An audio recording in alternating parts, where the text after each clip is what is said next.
I spoke yesterday about how I had tried to mainstream myself in a way by going through the Kennedy School of Government, by trying to get a job inside the government at the FDA. The sort of maximum reach for that was that the CIA came recruiting to the Kennedy School, and I thought if they had the audacity to come recruit, I would have the audacity to apply. And so I thought, what would I want to do for the CIA if I were to? And I thought, what ideal location to do a study on the national security implications of legalizing drugs? Because the CIA really does keep track of which groups around the country and around the world are selling drugs, and we know that the CIA has made alliances with various groups like the Northern Alliance that helped us in Afghanistan, that raised a lot of their money from opium sales. So this was around the time of Iran-Contra as well, shortly after that, and so I thought I would see if I could work inside the CIA to try to understand really what are the national security implications of legalizing drugs.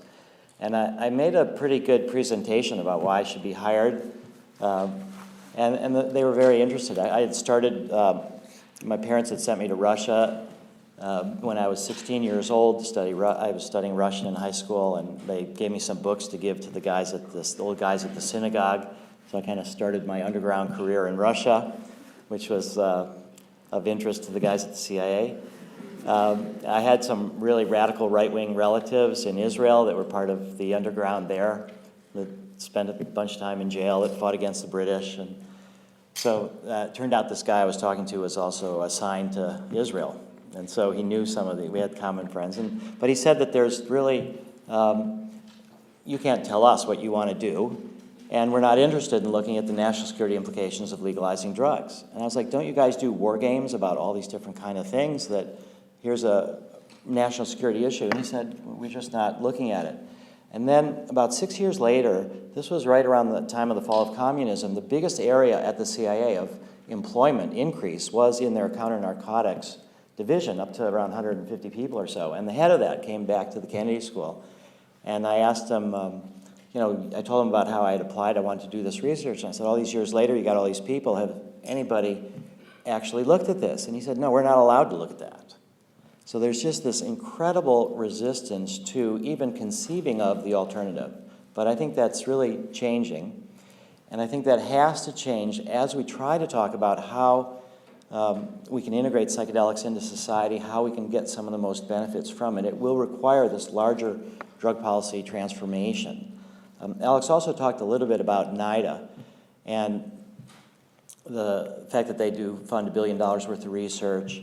NIDA actually has a monopoly on the supply of marijuana that's legal for research. Now, obviously, they don't have a monopoly on the supply of marijuana in the United States, but if you want to do research to look at the benefits of marijuana, you have to get permission from NIDA to access their supplies. We have tried for about 6 years to get 10 grams of marijuana for vaporizer research, for the volcano vaporizer, to show what's in the vapor stream, as a way to try to say, is this something that can more likely make it through the FDA than smoking? And so we've been unable, we're the only people in America that can't buy 10 grams of marijuana after trying. And so far, the lab that we worked with has finally given up. They said it's bad for their business, they don't want to do it anymore. We've recently, actually just a month ago, submitted a protocol to NIDA for a marijuana post-traumatic stress disorder study. And there are a lot of vets, there are a lot of people that do use marijuana for post-traumatic stress disorder. It helps them sleep through the night. There are some advantages. It's not a cure, it's more treatment of symptoms. Working with MDMA is more leading towards a cure. So it's not our top research priority, but it's primarily a protocol that we've submitted in order to try to demonstrate that the NIDA system is really fundamentally designed to obstruct research into developing marijuana into a medicine. And so we've just got back the first communication from NIDA, and what they've told us is that this is a very well-designed study. We have tried for 10 years to break the monopoly. We have a big lawsuit against the DEA. We're trying to get our own source of supply our own independent source of supply of marijuana. We have our own MDMA, our own LSD. There's private suppliers for all the different psychedelics. And that's why we're able to make progress. So this marijuana protocol has got 5 different groups. It would have placebo marijuana, 2% marijuana, 2% THC, 6% THC. And there's been, for the last 15 years, a lot of interest in cannabidiol, CBD, which has anti-anxiety properties. So we've asked for a supply of marijuana that has 6% THC and 6% CBD to compare against the THC. And then we've asked for a higher dose of 12% THC. Now, we've done a marijuana potency study of what marijuana is most often used at medical marijuana dispensaries around the country, and it's somewhere in the neighborhood of 16%. People are now often advertising with their own analytical labs that they're up to 20%, sometimes THC. So what NIDA just told us is, forget about marijuana with CBD. They have actually none with CBD in it. And they have no 12% THC. Their highest is around 6%. And they're going to have to review our protocol. FDA will tell us in about 10 days what they think about the protocol. NIDA will tell us probably in 6 months that they don't like it. And then if we decide to reply to their critiques, it'll take another 6 months or so. So this idea that there is this fundamental obstruction of medical marijuana research is totally true, and it's based on this government monopoly. So these are some of the political obstructions that have been put into play, and we're slowly overcoming them.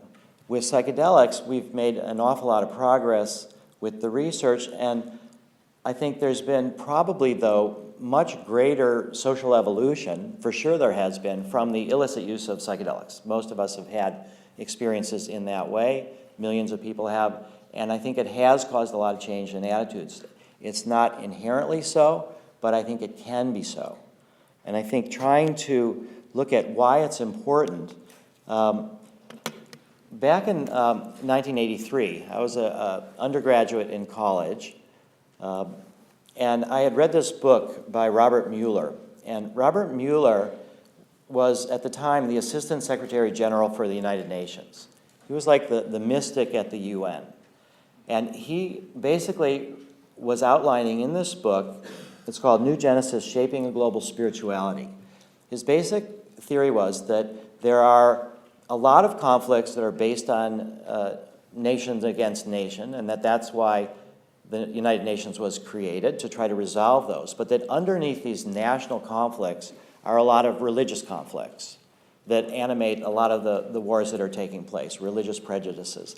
And that what we need to move to a healthier world is a global spirituality. And he made an eloquent case that this was something that people were moving towards, the sense of unity, the sense of connection, that would be really helpful. And so I decided that I would write him a letter. And I wrote him a letter, and I said, your book was terrific, it was very inspiring, but you didn't say a word about psychedelics. And psychedelics can be helpful in understanding spirituality, and they've been used for thousands of years for that purpose, but now research is blocked. Would you help try to start the renewal of psychedelic research? And this was at the time when it was sort of completely blocked. This was 83. As I said, the changes at FDA took place 89, 90. Rick Strassman started in 1990. So to my utter surprise, Robert Mueller wrote me back. The Assistant Secretary General wrote me a handwritten letter, and he said, basically, you understood my book, I agree with your point, and here's a series of people who I think you should communicate with. And these were religious professionals, religious mystics from a bunch of different traditions. So the subtext was, send them MDMA.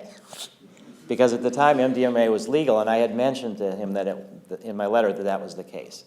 So I started this informal project of seating various people, Roman Catholic monks inside the monastery, Zen Buddhist leaders, the head of their traditions in their countries, Orthodox Jewish rabbis, and they were all willing to report back to Robert Mueller what they did. And one in particular, Brother David Steindl-Rast, who is a Roman Catholic mystic and monk, who he's in his 80s. We were just together in Moscow at a transpersonal psychology conference over the summer.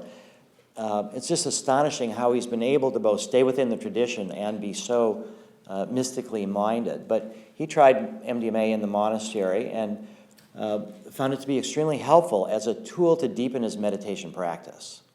And when we were finally faced with the DEA trying to criminalize MDMA, he was willing to speak to the press. So the first article was in Newsweek, and Brother David said that MDMA helps you to get to a place that you could spend 20 years trying to get to in meditation practice.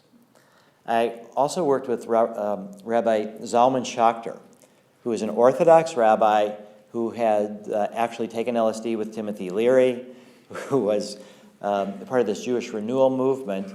He was willing to speak to the press as well. He spoke to the Washington Post in 1985. He compared MDMA to the Sabbath. So that what happened was that this kind of information feeding back to Robert Mueller, confirming this idea that psychedelics could play a role in people who were deeply embedded in their own specific religious traditions, and it could help them deepen their spiritual practices. And the fact that these people had a sense of social justice, that they were willing to speak to the media, also showed to me that this kind of psychedelics and social change, it really can go together. And I worked with Robert Mueller. This is going to be a little bit hard to see, but we designed a dream protocol. And this is something that I feel like I'm working towards. I spoke yesterday just about studies for the treatment of post-traumatic stress disorder. But what this study is designed to do, and this may take another 20 years to do, maybe I'll never get to do it. Somebody eventually will do this study. And so this is sort of the heart of, I think, psychedelics and social change. What this study basically says is that what we need to do is to try to work with people who are in training to be religious professionals in their own different traditions, and just take them for like a 2-3 year period.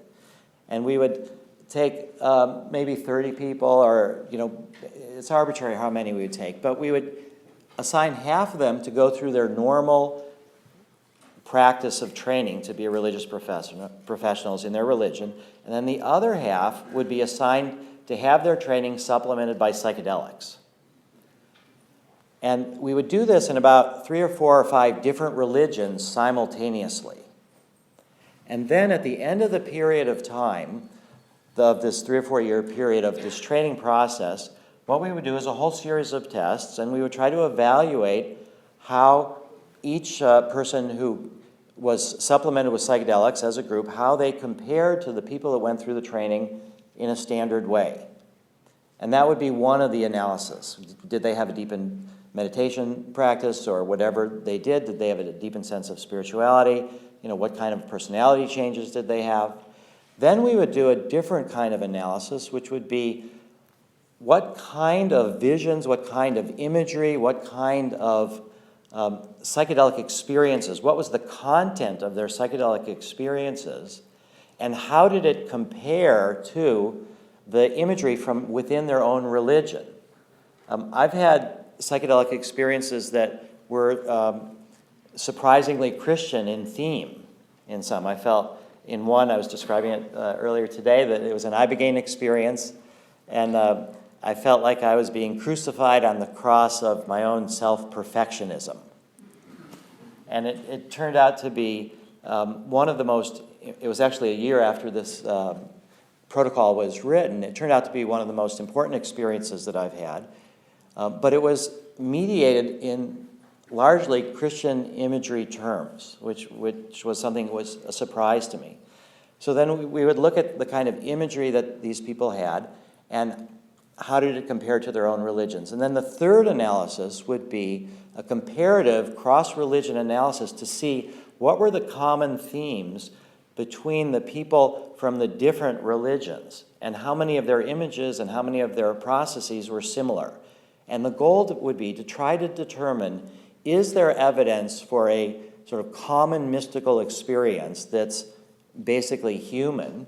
Is there this common mystical core? Or is it that each people are like climbing different mountains? Or is it just different paths to the same mountain? And I think if we could do a study like this, that it would be a way to try to sort of bring science and religion together and also work on commonalities. And I think we would end up finding that there is more or less a common mystical core that all of us have access to. And we heard earlier today about the 6 parts of the mystical experience, and I'm going to go over that also again. But what was important to notice in the earlier presentation was that the various categories were without specific religious imagery from any particular religion or culture. So that those were by Bill Richards. They were developed for the Good Friday experiment, which I'll talk about in a moment, but that there is at least some scientific evidence to suggest that there is a common mystical experience, a common spirituality that is something that's part of our human legacy. And that if we can experience that deep down, then it will more likely than not lead us to appreciate people from different cultures. We won't be as scared of people from different religions. It will be trying to take the fundamentalism that we see in so many different religious contexts and replace it with a really live, profoundly, personally, deeply felt experience that then leads one to be less rigid about the dogma. And I think that if that's something that we can bring more into the world, and I think we're all doing that in our different lives through our experiences, that there is a way in which we can end up really moving towards a more peaceful world. It's hard to articulate this kind of a theory, but I think it's what really animates me more than trying to help people who are dying with anxiety or trying to help people with post-traumatic stress disorder. It's really moving towards trying to do a study of this sort. And I think there's an enormous amount of resistance that will be there from the religious traditions, from the fundamentalists, but that it's, I think, where we're moving towards this understanding of how we're in it together. It's one world, that we're not anymore isolated, the kind of global communications, that if we really have from, we talked about, billions of people and billions of more people coming, but if there is an anchor in a lot of people with this fundamental core that they are more similar to other people than they are different, then I think it will be more difficult for demagogues and dictators and others to mobilize through fear to create outside enemies and then to dehumanize them.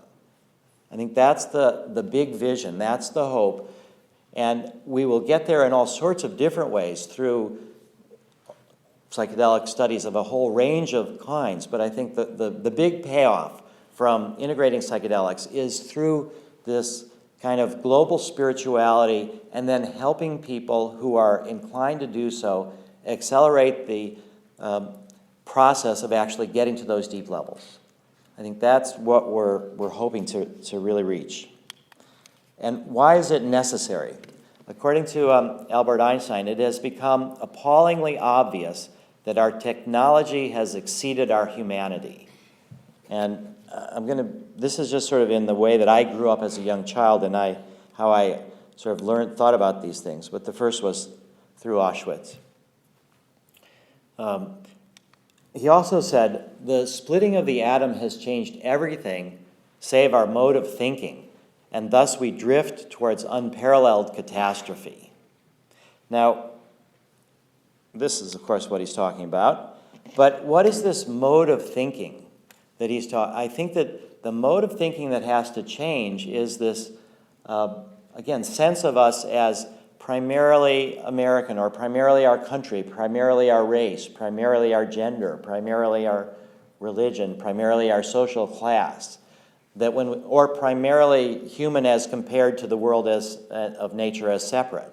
That the mode of thinking, the shift that we need to take, and I don't think that the idea of ego death is all that. I think there's some problems with this concept of ego death, because I don't think, as long as we're humans, I don't think the ego will ever really die. There is really I think even wanting the ego to die is sort of denying our humanity, and I don't think it's healthy. What Stan Grof has talked about is becoming transparent to the transcendent. That the ego becomes transparent, that it's becoming something that you can see through. It assumes its rightful place, but it's never completely gone. So I think that the mode of thinking that Einstein is talking about, the shift that needs to take place, is who we think we are and what is our place in the world and in the universe. And if we can make that shift, we will avoid situations like this. I was also, as I said, a draft resistor preparing to go to prison. That Vietnam was something that was a big part of my childhood and my teen years, what to do about that. Now, I mentioned, this is from a movie called A Serious Man by the Coen brothers. I highly recommend you see it. It's probably especially amusing to people that are Jewish. But there was a scene where, right before this, he and a friend of his smoked pot in the bathroom. So this is his effort to go through his bar mitzvah. My bar mitzvah really did not turn me into a man. And I thought it would. I really did. And I remember sitting in bed for a whole week, every night after my bar mitzvah, thinking, it must have been a busy Saturday. God must be somewhere, it's like Santa delivering all the presents or something. It must take a lot of time to get to me. And I thought, what this is basically saying is that our normal rites of passage in our culture don't really work for many of us. And I think that's part of the appeal of psychedelics, is that the tradition, and I don't think that it's always been this way. Bar mitzvahs may really have worked in other time periods where people were more isolated, where it meant more to be able to read from the Torah and to assume adult responsibilities. But this was in the face of these conflicts that I was seeing in the world, what I was seeing was that I didn't have the tools, my culture was not providing me with the tools that would help me really to grow up and to answer the spiritual questions that I was struggling with even at 13.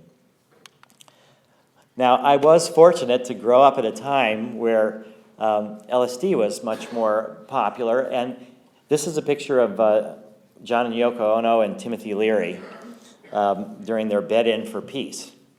So I was fortunate, in a way, to be living in this time of turmoil where I could at least, initially, as I said yesterday, that I really thought the propaganda was true. I really thought that LSD made you permanently crazy, that there was something fundamentally destructive about it to your brain.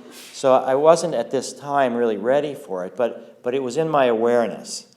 And it was when I went to college and I was able to start taking LSD.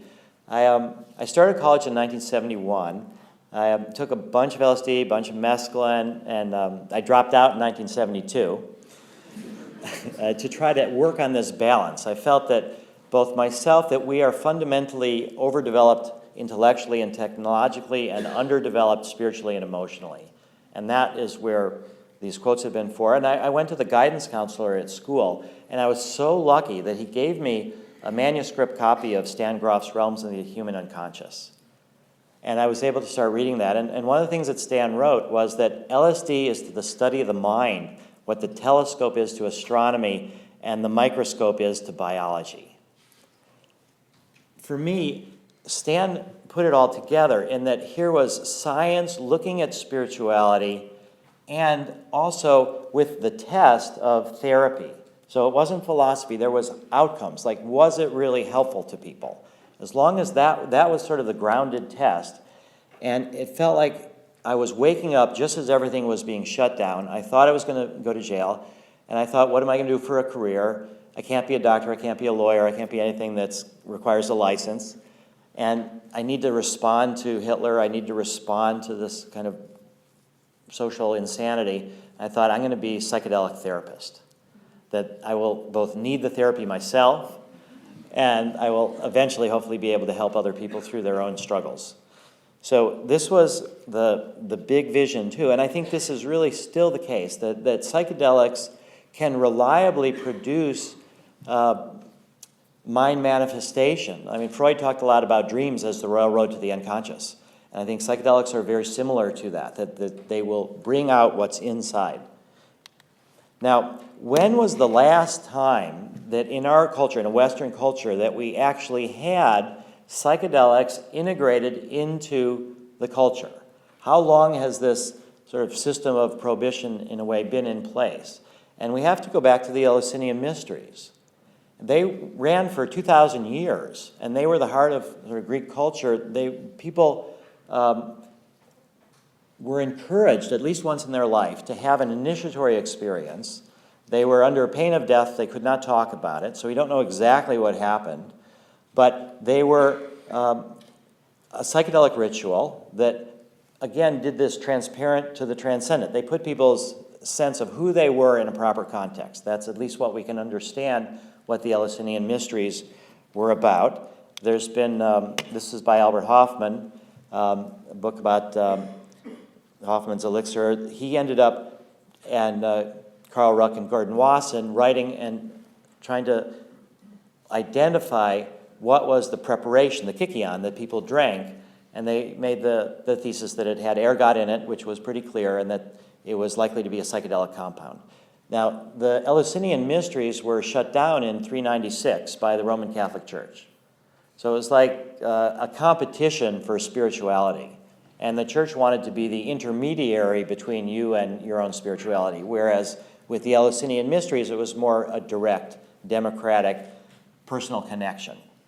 And so this was really, when we look back, the last time. So it's 1,600 years that our culture. So when we think about how difficult it will be to bring back psychedelics into an integrated part, above board, where it's linked with religious opportunities to experience in different contexts, we're really trying to come over a very long process. Now, there was also kind of a divide between science and religion that happened around 500 years ago. And again, it's this Copernican revolution that he wrote, 1542. He wrote that the year before he died. He published that on the revolutions of the celestial spheres. And then it was banned by the church in 1616. So this was where we're starting to get this idea of the scientific method, of the scientific process, and yet we're seeing the conflict with fundamentalism and the conflict with religion. Father Bruno, who was one of the people that really followed up on what Copernicus had done, was condemned for heresy. During his trial, he said, "I never ought to recant, nor will I." And when he heard his sentence, which was a sentence of death to be burned by the stake, he said, "In pronouncing my sentence, your fear is greater than mine in hearing it. The fear of the status quo towards change, towards the questioning of what they are claiming to believe in and where they draw their power from." Galileo was forced to recant, and in 1633 he was put under house arrest for the rest of his life. So there's been this process where science was kind of developed in a way that was separated from religion and separated from spirituality. A lot of that is actually good. I mean, there is a lot of bunk in religion and a lot of things where science was able to, I think, to make a lot of progress. But what we see now is that we have had, a science that is so disconnected from morality and from ethics. There was Tom Lear was a satirist in the United States. He wrote a lot of political songs. He talked about Wernher von Braun, who developed the rockets for the Nazis, and one of his songs was about how Wernher von Braun is saying, "My job is just to make the rockets go up. Where they come down is not my department." So I think there's been this sense that scientists are willing to create enormous engines of destruction, and then it's not their responsibility what the politicians do with them. So this is also something that we are now trying to overcome, and I think we're incredibly fortunate to live in the age that we are, because we have now benefited from these centuries and millenniums of these kind of restrictions that we're overcoming. So that, this was Father Bruno. So 1962 was where I think science and religion really started coming together. And this was the Good Friday experiment by Walter Pahnke. And this was actually the best thing that Timothy Leary ever did, in my view, is that he was the faculty sponsor for this study. And what it was 20 subjects They were all training to be divinity students, to be ministers, and they went into church on Good Friday, and half of them got psilocybin and half got a placebo, and it was an active placebo of nicotinic acid. And they went through a 4-hour service, and this was at Boston University in Marsh Chapel. This is where it took place. To give you a sense of how non-controversial things were at this time, in 1962, the minister was Reverend Howard Thurman, a dynamic black minister. He was Martin Luther King's mentor. Martin Luther King was getting a PhD at Boston University at the time. So we have the establishment saying, yes, you can bring a bunch of tripping people into church, and we want to see, as well as you do, what's actually going to take place. So this experiment was one of the most inspirational pieces of psychedelic research, and many of the current psychedelic researchers who were involved trace a lot of their inspiration back to this study, because what it did show is that roughly, now what they said is this typology of mysticism that was created just for this experiment. There was 20 subjects, as I said, 9 out of the 20 had over a 60% cutoff on enough of the categories of mystical experience to be considered to have a mystical experience. And 8 out of those 9 had the psilocybin, 1 had the placebo. So that the claim was here that this experiment demonstrated in a scientific way that psilocybin, in a religious context, in people that are religiously inclined, can facilitate a mystical experience. And that at the 6-month follow-up, that people reported that they had positive benefits in terms of their attitudes towards death, their personalities, that they felt that it was beneficial to them. Now, this study was based on this kind of questionnaire, and this was how they evaluated it. And you saw this earlier today. So the sense of unity, this is a painting by Alex Gray. It's both either internal or external. So you can have a sense that you're connected with the world, the created world, or you're sort of the implicit or the explicit, or that you're connected to this sort of formless world. So it can be a unity without sort of deeper than substance, but it's the sense of connection, that we're all in it together. There's a transcendence of time and space. There's something eternal about it. There's a sense of sacredness. I use this picture because, in a way, how wonderful it is, how much of a source of conflict, but how wonderful it is that within a couple hundred yards, you've got the place that's holy for the Christians, holy for the Jews, and holy for the Muslims. And if we can all just eventually get to the place where we can appreciate that it's the multiplicity of forms of different religions that really adds to the sacredness rather than they're all warring with each other. That's, I think, the potential. That's what we're hoping for. A sense of being in conjunction with objective reality. It's kind of some kind of scientific measurements there to indicate that, and deeply felt positive mood and ineffability. This is an M.C. Escher painting. It's not quite, that you can't communicate it in words, but kind of gives that idea. It goes beyond your concepts. So again, these are not linked to any particular Christian imagery, but in the mystical tradition, there's the experience itself, but the real test is called the fruits test. What is this experience done to people in their lives? Has it been beneficial? The idea is that if it's a genuine mystical experience, it has positive benefits for the people that experience it, and that it will enrich and enliven their lives. So, unfortunately, Walter Pahnke, who did the study, died at a scuba diving accident in 1971. And so I'm convinced that he would have done this experiment if he had lived. But as I was, I dropped out of school for 10 years. I went back in 1982 to college, and the college that I went to required a senior thesis. And I wanted to do something with psychedelics, with psychedelic research. And it was impossible at the time to get permission to actually administer psychedelics. Plus, I was just an undergraduate. I wasn't a doctor. I had no connections. But what I realized is to do a long-term follow-up to the Good Friday experiment would be better than doing any kind of new research, because here it was now, in the midst of the Reagan war on drugs, the expansion of the war on drugs, trying to, in the just say no era, I think this just say no in the different way is really a smart play on the words, but that in the midst of that, what I decided to do is I would track these people down the best that I could and interview them and say, okay, you were going to be ministers, you've had this mystical experience, perhaps you've had other non-drug mystical experiences. Through the benefit, the wisdom of aging and of time, what do you think now back on what happened? I went to the Andover Newton Theological Seminary where the experiment had taken place. And I said, would you be willing to, because these names, who was in the study, it was all secret and hidden. I had no idea who was actually in the study. All I knew is that they had gone to Andover Newton in 1962. And so I went there, I said, would you put something in the alumni newsletter saying that I'm doing this study, so that if anybody was actually in the original study, they'd contact me. And they refused to do that.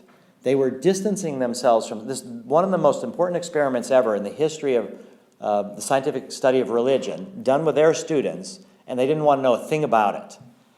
And so out of frustration, I sort of went to their library, and I thought, I wonder if they even have a copy of Walter Pahnke's thesis in there. And they didn't. They didn't even have a copy of it. And just through wandering around, I happened to stumble on the alumni newsletter that listed everybody's names and addresses.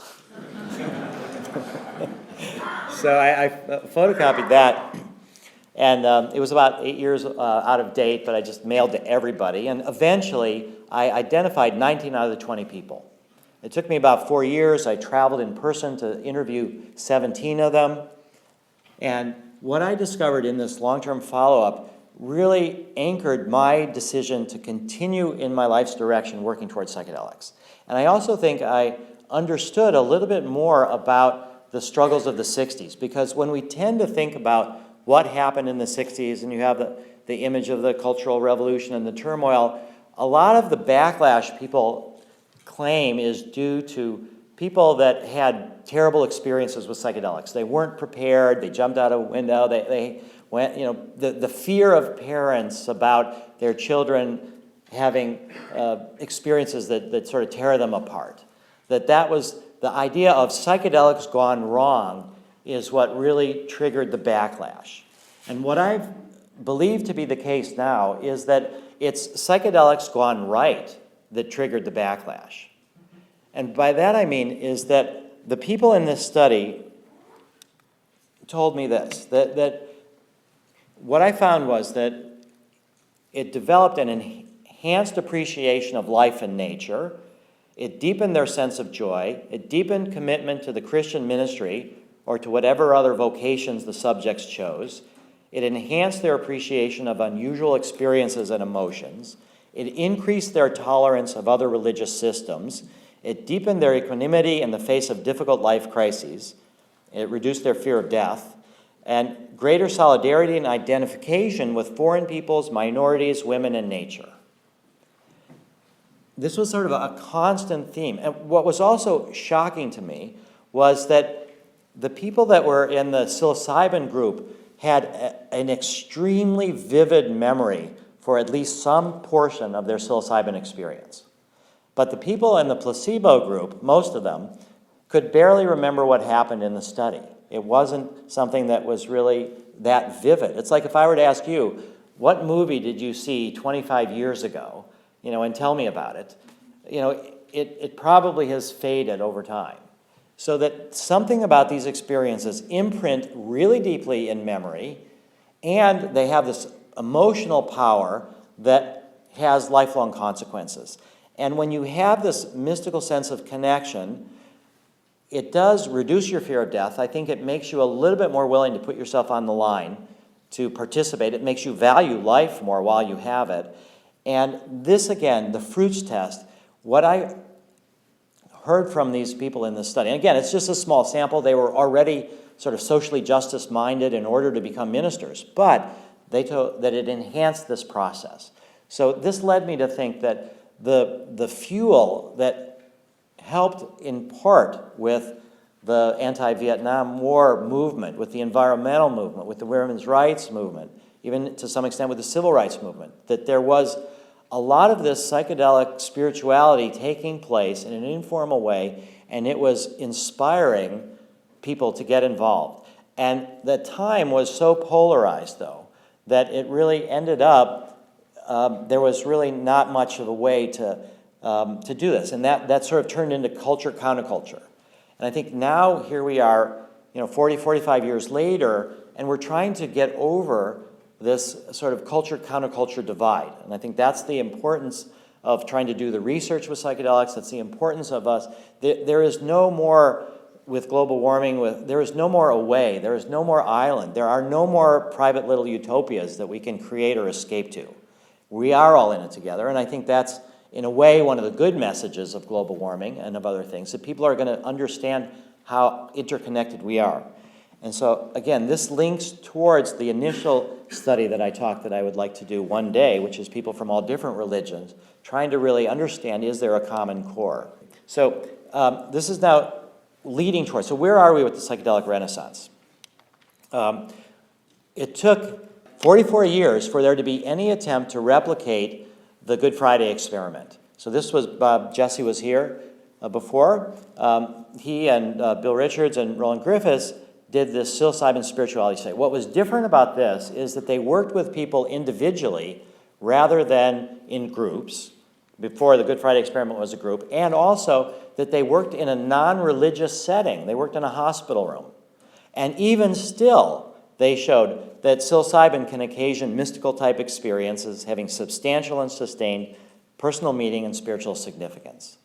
So that we've gotten over that backlash. The Good Friday experiment, in a sense, in an isolated way, has been replicated.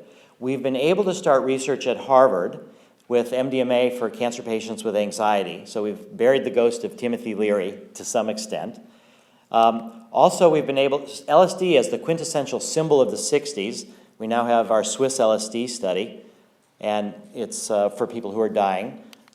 We just heard last week that we're screening the 12th and final subject in this study, and this woman has advanced stage breast cancer. And the results are, we're not sure what the results are going to be, but at least we can say so far that we've been able to safely administer LSD in a therapeutic setting without anybody having a serious adverse event. I described yesterday the MDMA-assisted psychotherapy for PTSD in all these different countries, and hopefully also in Australia. There's these series of, this was a paper recently published. The Archives of General Psychiatry is the top journal in the world in psychiatry, and they were willing to publish the psilocybin study for end of life.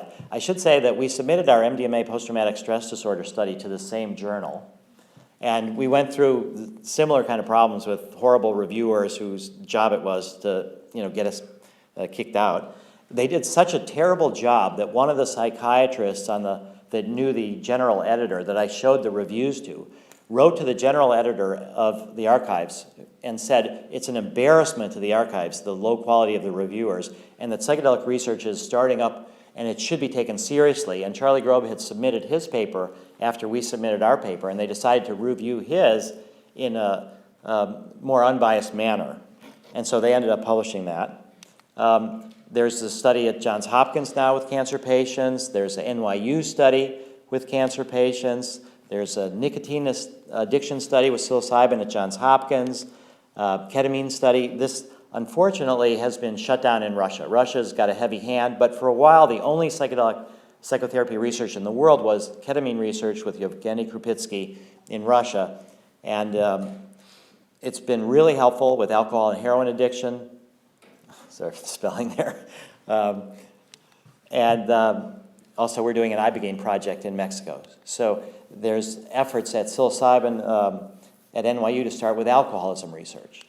And there's a whole series of studies with psychedelics and neuroscience at the University of Zurich with top brain scans all over the place. This is a psilocybin study with fMRI in England.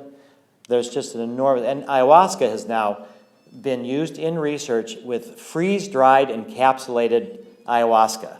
So you might say, how do you take ayahuasca and do studies with it? But you can standardize the dose, and they've been able to do this, and they're doing EEG mapping of what happens with people's brains under ayahuasca. This is in Barcelona. So there's research all over the place, but what threatens the research, this sort of move towards expanding the psychedelic research and then eventually also the spirituality studies, is in some ways the non-medical use of psychedelics. And so what MAPS has done is we have picked symbolically the kind of big festivals where there's lots of use of psychedelics, Burning Man being one of them, the other being Boom in Portugal. So this is now, and I was interested to hear the discussion that Alex had about Portugal, and to tell you that these are the festivals where we have set up what we call the psychedelic emergency services. And what we're trying to show is that in a post-prohibition world, that there will be loads of people still experimenting with psychedelics, and there will be loads of people still getting into trouble, because having this sort of mind manifesting experience, a lot of stuff is going to happen that's difficult for people to integrate, difficult for people to handle, particularly if people are taking it only for a party, and if they're sort of seeing that the deeper issues they either want to run from initially, they're not opening to them, they don't understand how to work with them.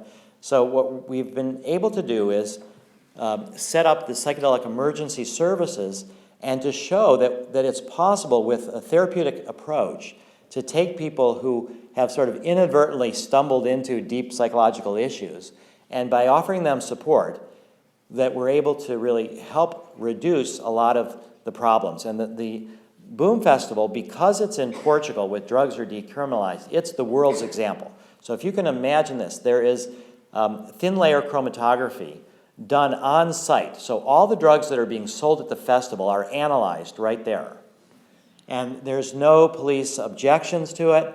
And in fact, the people that are analyzing it create a PowerPoint presentation, which they then broadcast with a slideshow on the side of their tent, so that all the people at the festival, you just wander by and you just can see what something was supposed to be and what it is. It's just amazing. And it was really helpful to the therapist too, because sometimes people would say, I took this pill, I don't know what's in it, and then by looking at the list of what had been analyzed, we would know what was in it. The organizers of this festival, this is the chill out space. This is specifically for people who have been tripping, who need a place to rest. They've created, they spent 30,000 euros just on a therapy team of about 30 people to work 24 hours a day for the whole festival to work with people that came in. And they did it out in the open in a way to really educate everybody. So it's like if you go to a festival and you know that there's a medical tent, you're not so worried about hurting yourself. If you know that there's this psychedelic emergency services, people can sort of relax about their psychedelic use. What I want to explain now is just the principles of psychedelic harm reduction, to try to explain how it is that people who, you don't know the patient, the person, the visitor, the first part is that you create a safe space. And the way in which you do that, it can be anywhere, but the sense is that whoever is going to be sitting for the people that come, you need to sort of say to them in a way, I'm going to be here for as long as it takes, that you have a stable interpersonal relationship. It could last for 12 hours. It could last for days.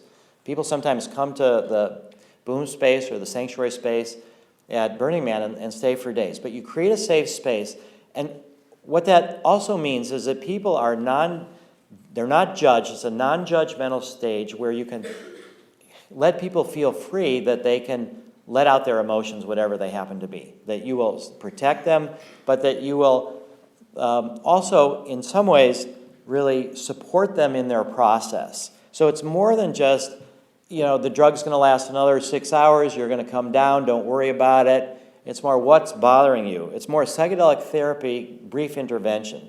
But the safe place, the safe container is really the critical first step. Then the understanding is that you're sitting, not guiding. And what that means is that, again, the inner unconscious, the unconscious is the guide. The person is their own therapist in a way, and you're trying to help them navigate this material that's coming up. But you don't necessarily know what they need to do, what they need to think about, what will be the key that heals them. But your goal is to be there with them. And this doesn't mean that you're sort of neutral, but it does mean that you can be inquiring, you can ask provocative questions, but then you kind of let go and see how they respond. And you can help them by just, a lot of times people will say, like drop a word, like my mother died, and then they go on, but you know that that's an emotionally charged thing for them. And so by asking them about it, it kind of gives them permission. It tells them that you're willing to go there into that depth of emotions with them. So you can, it's not like you know where they need to go though. That's the key switch from sort of traditional psychoanalysis, where the therapist, the psychiatrist sort of gives you the interpretation. And this also makes it so that you can understand some way to work with people that you've never met before. You don't have a history. They're just in a crisis right then. This is, I think, even more of a key point, which is that you talk through, not talk down. So that you help people to work directly with whatever issues that they're presented. That you suggest that they look at this or they look at that. That your goal is not to turn them away and say, here's some beautiful flowers, the life can be beautiful. But it's to really say, what is it that's bothering you? So you talk them through it. You don't try to take them away from it. And then the core principle is that difficult is not the same as bad. Most people have this idea, I'm out for a party, I'm taking psychedelics, and then it gets tricky, that means it's bad. That means you're off track. And so by telling people that difficult is not the same as bad, this can be difficult, you can learn sometimes more from things that are difficult from things that are easy. And so this is kind of how we work, and this is, in a way, how we're trying to prepare the culture. We've been able to develop a curriculum for high school and college students that includes, we've had to frame it as, how do you help a friend of yours if they're having a difficult experience? And what we found is that by framing it in that way, we're actually teaching how to trip, how to trip in a productive, therapeutic way. But it's all, again, in this harm reduction, helping a friend of yours. But that's a way in which it gets past a lot of the resistances, and we're able to try to build, in some ways, more of a cultural understanding of how to work with psychedelics. Now, the reason I'm showing you this is that we are able, through our research, to affect the culture and the cultural understanding of psychedelics in a lot of different ways, and it's reaching this wonderful space now where Elle Magazine, a very popular magazine for women, this was the current issue. In a couple months, they're going to have an article on MDMA for post-traumatic stress disorder. So that it's really the mothers, the parents who are worried about their kids, I think, that is still the driving force behind the drug war. It's the fear, I think, of parents for their children that's sort of at the bottom anchor of how politicians are able to really generate fear. And so by trying to come across to parents, to women in a different way, if you look at the history of Prohibition, the Women's Christian Temperance Union was involved in helping to create Prohibition. It was very much linked with the women's suffrage movement because the thought was that women, in order to try to protect their children, would vote for Prohibition. So women's voting rights and Prohibition were intimately linked in the early days of the 20th century. And it was women's groups that ended up being the ones that really helped end Prohibition by seeing that their kids were sort of succumbing to the allure of the speakeasies, the lure of the easy money, the whole gangster phenomena, that I think we will see the end of global prohibition when we start seeing the rise of parents' movements that are not just saying, let's make the war on drugs harder. So this is a key part. But even more than this is Oprah.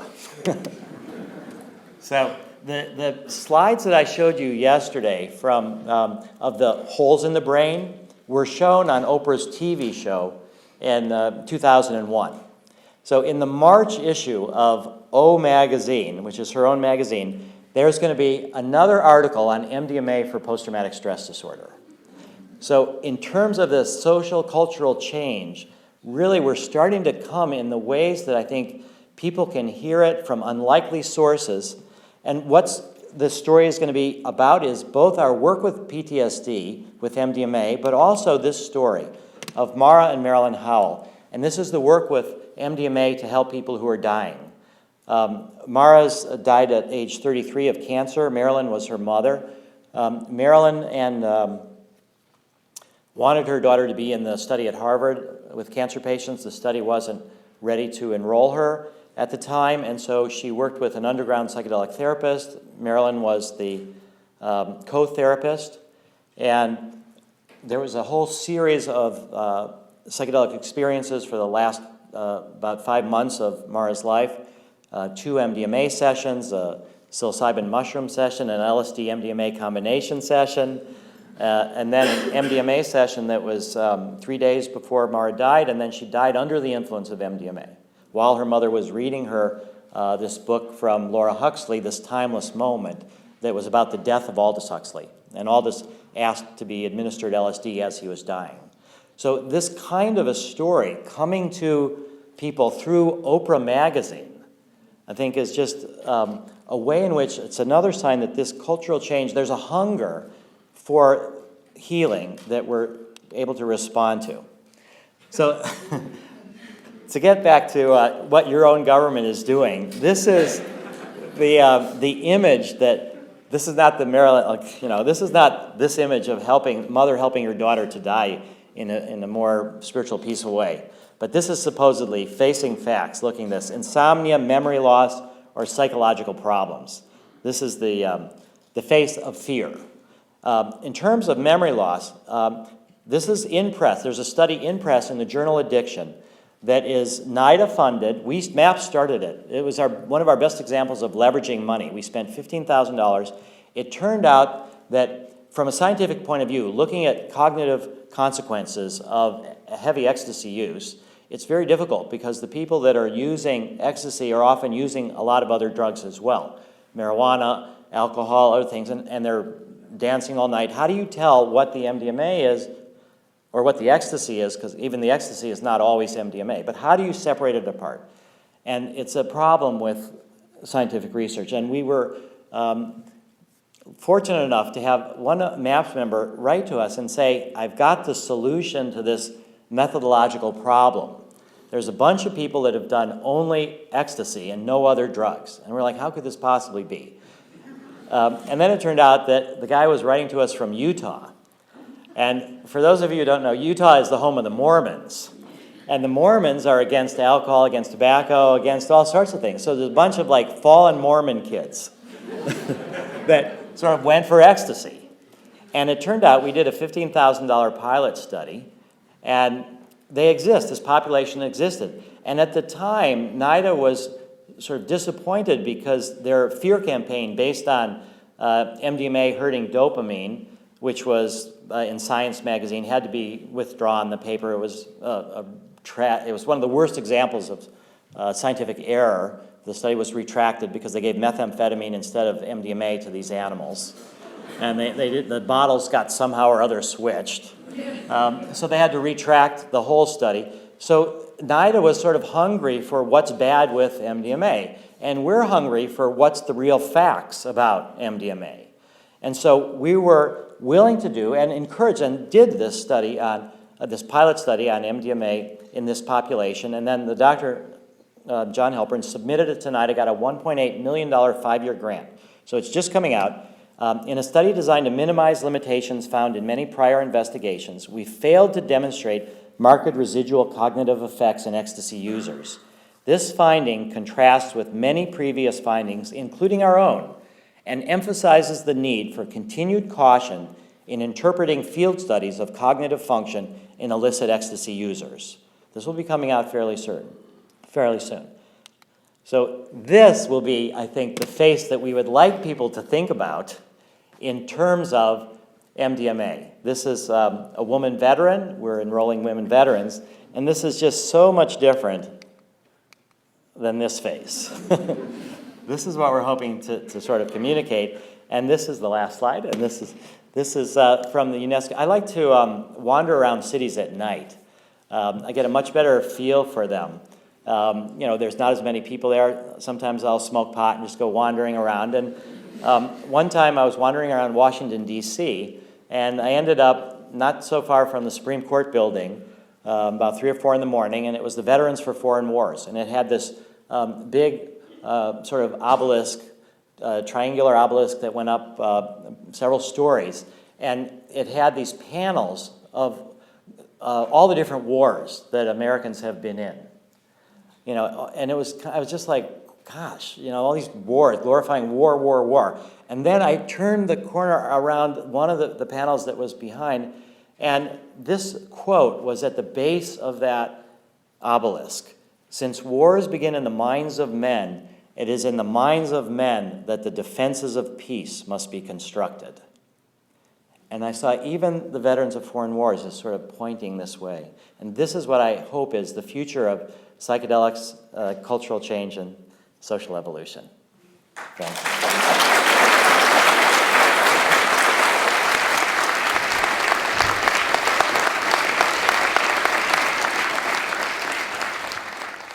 Why hasn't there been a successful challenge under the American Constitution based on religious freedom, given the overwhelming nature, spiritual religious nature of these compounds? Well, okay, first off, there has been some successful challenges. You know, there's 500,000 people in the Native American church that have legal permission to use peyote. But again, the Supreme Court said that people have to be 25% Indian blood or more. So it's the first time that we have a religion based on race, which is, of course, outrageous. All right, secondly, the União de Vegetal, the ayahuasca church in the United States, they took a case up to the Supreme Court to argue religious freedom, and they won their case unanimously. Now, I think the problem is that the problem of religious freedom, in a sense, is that you have to be part of a religion. You know, we want, I don't want to have to say that I can only get it from my rabbi or something. You know, or I want to be, I think it's, the deepest thing is that we each have our own direct line to spirituality. And we have to try to protect that. So that's even harder. That will require drug legalization because there is no personal spiritual freedom in the Constitution. It's religious freedom. It's freedom in groups. And also you have to show, the law is stacked against it, so you can't win. You have to really show that the drug is integral to the religion, that it's absolutely essential, that there's no religion without the drug. So people have tried, and a lot of times it's been the wrong people. You know, when you do a test case, you have to have really the ideal case. So you get a bunch of Jamaican Rastafarian drug smugglers who get busted and claim, oh, this is my religion. You know, so there's a lot of bad religious law precedent against the drug smugglers who try to use it.